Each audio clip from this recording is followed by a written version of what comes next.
Hi friends, আজকে আমি একটা কথা বলতে চাই। কাল উইমেন্স ডে ছিল, কিছুদিন আগে মানে কিছু মাস আগে মেন্স ডে ছিল। তো আজ মহাশিবরাত্রি, সেই উপলক্ষে বলি যে এই যে গোটা সৃষ্টি, নারী এবং পুরুষ দুজনের একসাথে একত্রে কিন্তু এই সৃষ্টি গোটা তৈরি হয়েছে।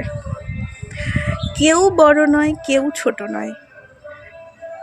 নারী এবং পুরুষ দুজনকেই প্রয়োজন একটা সংসারে পুরুষ রোজগার করে।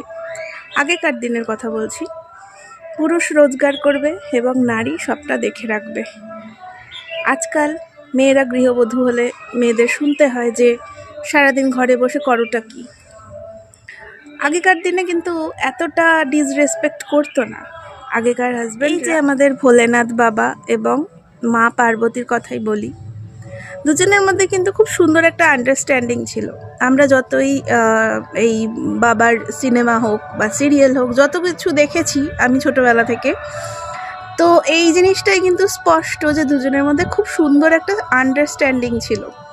তো এই আন্ডারস্ট্যান্ডিংটা আজকালকার দিনের সংসারে কোথাও যেন একটা মিসিং। কোথাও যেন আমরা মেয়েরাও বুঝতে চাই না বরের প্রবলেমগুলো, আর বরেরা তো বুঝতেই চায় না।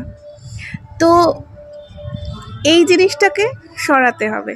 এই জিনিসটাকে আমাদেরও বুঝতে হবে যে তারাও সারাদিন রোজগার করে আমাদেরও তাদের প্রতি কৃতজ্ঞ থাকা দরকার যে তারা আমাদের ভরণ পোষণের দায়িত্ব নিয়েছে, আমাদের সংসার সামলাচ্ছে। এবং পুরুষদেরও আমাদেরকে বুঝতে হবে যে আমরা ঘরে সারাদিন শুধু বসে থাকি না।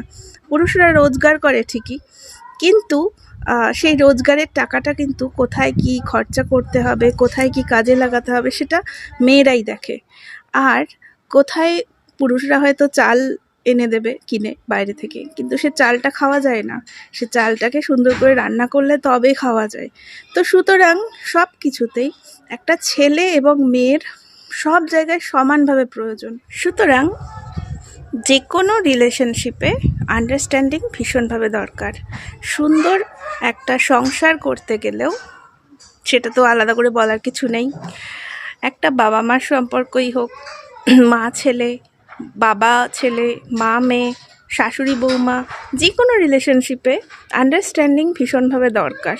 আন্ডারস্ট্যান্ডিংয়ের অভাবে যে কোনো রিলেশনশিপ খারাপ হয়। তো এই কথাগুলো বলার উদ্দেশ্য আমার এটাই যে এই যে উইমেন্স ডে, মেন্স ডে নিয়ে যে এত মাতামাতি কালকে দেখলাম আমি ফেসবুক জুড়ে, তো এটা আজকে মহাশিবরাত্রির দিনে শিব পুজো করে এসে আমার এই কথাগুলো মনে হয়েছে। তো আমি তোমাদের সাথে এগুলো শেয়ার করলাম।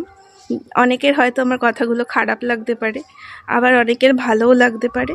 তো তোমাদের কি মতামত সেটা তোমরা আমার সাথে শেয়ার করো, কমেন্ট বক্সে জানিও যে আমি কোনো জায়গায় ভুল কিছু বলেছি কি না। আর আমার মনে হয় না আমি কিছু ভুল বলেছি। তবুও তো যদি তোমাদের মতামত তোমরা বলো, যদি তোমাদের মনে হয় আমি কোথাও কিছু ভুল বলেছি, তাহলে অবশ্যই কমেন্ট বক্স খোলা আছে, সেখানে তোমরা শুধরে দিও। আর আমার ব্লগ চ্যানেলটা অবশ্যই তোমরা একটু সাপোর্ট দেখিও। টাটা, ভালো থেকো।